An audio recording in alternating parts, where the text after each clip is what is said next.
अजी सुनते हैं, हमारा बेटा भी कुछ दिन बाद 18 साल का हो जाएगा। कहीं वो डायन उसे भी खा गई तो। कैसी बातें कर रही हो? जब वो इस गांव में ही नहीं है तो कोई भी डायन या बुरा साया उसका कैसे कुछ बिगाड़ सकता है? उसे कुछ नहीं होगा। हाँ जानती हूँ, आपने उसे पढ़ाई के बहाने इस गांव से बाहर निकाल शहर भेज दिया है, लेकिन ये भी तो सच है ना कि वो बार बार यहाँ आने की जिद करता रहता है। वो चाहे कितनी भी जिद कर ले जानकी, पर मैं उसे इस गांव में कभी वापस नहीं आने दूंगा। मैं नहीं चाहता कि गांव के दूसरे लड़कों की तरह मेरे बेटे की भी अजीबोगरीब ढंग से मौत हो जाए। कभी कभी तो लगता है कि हम सब गांव वालों को हिम्मत करके अपने गांव को इस बुरी आत्मा से छुड़वा लेना चाहिए। लेकिन कौन जानता है आखिर वो खतरनाक साया किसका है? वो काली आत्मा कौन है जो रातों रात हमारे गांव के लड़कों को निगल जाती है? सो जाओ जानकी, और घर के खिड़की दरवाजे कसकर बंद कर दो। जानकी, जानकी, इतनी रात कौन होगा? पता नहीं, ऐसा लग रहा है कोई बुरी तरह से दरवाजा खटखटा रहा है।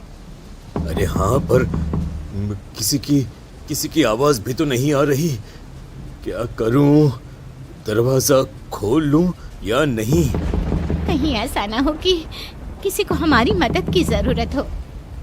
कौन कौन है? कौन है वहां?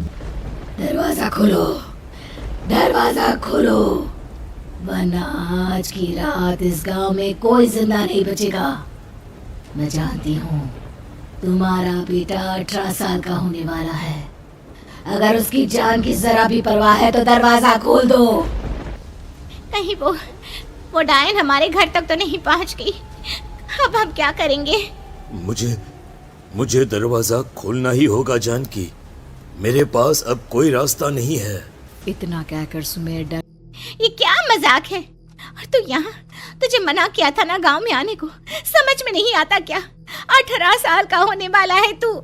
माँ, आप लोग भी पता नहीं किन अंधविश्वास भरी बातों पर भरोसा करते हैं। क्या मैं अपने घर नहीं आ सकता? आप लोगों से नहीं मिल सकता? देख बेटा, हमने तुझे किसी वजह से ही इस गांव से दूर रखा था, और यहाँ आकर तूने अच्छा नहीं किया। चल चल चल, मैं तुझे अभी के अभी वापस शहर छोड़कर आता हूँ। ओफो पापा, आप बेकार की बातों से परेशान हो रहे हैं।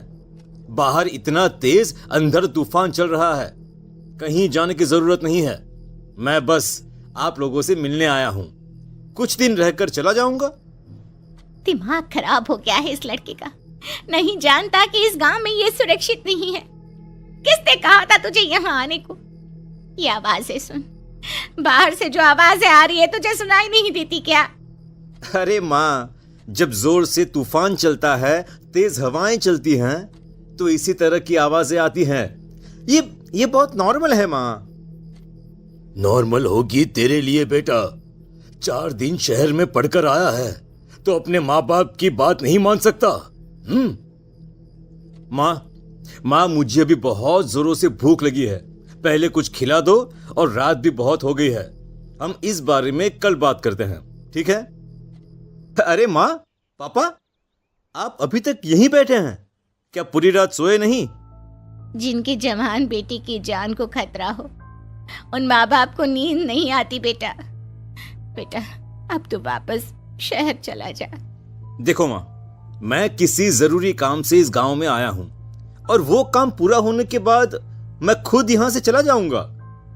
काम? गांव में तेरा क्या काम है? पापा, मैं बचपन से ही इस गांव के बारे में बेहद डरावने किस्से सुनते आया हूं, इसीलिए अब मैं उन्हीं किस्सों के ऊपर डॉक्यूमेंट्री फिल्म बनाऊंगा। रिसर्च करना चाहता हूं कि आखिर सच्चाई है क्या। हे भगवान, लो जी, सुन लिया, और भेजो इसे पढ़ने के लिए शहर। मैंने आपसे पहले ही कहा था, मेरी बहन के पास दूसरे गांव भेज दो। ना ये शहर जाता और ना उल जुलूल की बात इसके दिमाग में आती। भी कोई रहता है क्या? ये इंटरेस्टिंग होगा। राहुल